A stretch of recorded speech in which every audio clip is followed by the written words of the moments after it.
ফরিদপুরের নগরকান্দায় পুলিশের বিশেষ অভিযানে ৩০ পিস ইয়াবা ও ২০ পুরিয়া গাঁজাসহ ২ মাদক কারবারিকে গ্রেপ্তার করা হয়েছে। সোমবার সন্ধ্যায় উপজেলার বিনগদিয়া বাজার এলাকা থেকে তাদের হাতেনাতে গ্রেপ্তার করা হয়।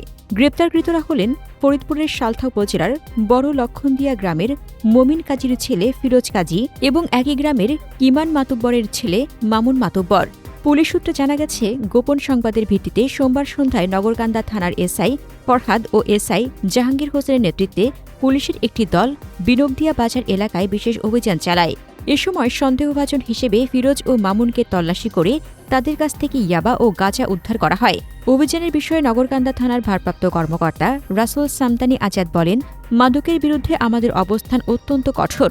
সমাজ থেকে মাদক নির্মূলে এ ধরনের অভিযান নিয়মিত অব্যাহত থাকবে।